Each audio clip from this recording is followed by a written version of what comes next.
In this lesson, we're going to talk about how Spring Security can protect our applications from cross-site request forgery. A cross-site request forgery attack, or CSRF attack, occurs when we are logged into an application on the web and we visit another website that contains a malicious script. And that script will submit a request to the application that we are logged in as, and it will essentially rely upon our session ID in order to submit that request on our behalf. Now, normally that request does something malicious and it is disguised. Luckily for us, Spring Security provides CSRF protection right out of the box. So let's take a look at this protection in action. I'm going to navigate to our application where I am currently signed in.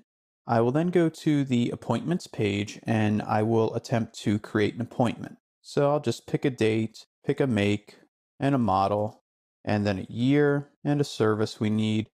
And now I'm going to turn on Firebug and we're going to do some debugging as we submit this request. So you'll notice that if I click on Save Changes and we look at what was passed to our server and the data that was posted, you'll see this _CRF parameter that was passed. And we get this unique combination of dashes and alphanumeric characters. That is a CRF token. And what happens is Spring Security will put the CSRF token on our page so that when it's submitted, the token can be checked to ensure it was actually a token issued by the application itself. If this were to come from some other website which is trying to submit a malicious request on our behalf, posing as us, it would not contain the CSRF token and Spring Security would complain. So this token is put on our page in a hidden input. So if we look at this div within our form, here we see that we get a hidden input with our CSRF token. Now, if we go and inspect our actual markup for the appointments.jsp page, you won't see the CSRF token being put in place. So here's that last div on our form, and you'll notice we don't see our hidden input. So where did that come from?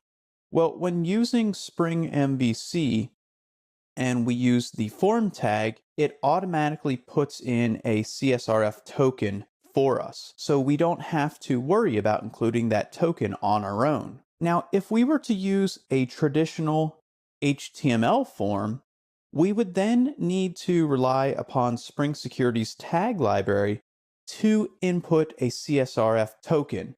And we simply use the CSRF input tag, and we will have a CSRF token put in place within a hidden input on our rendered JSP.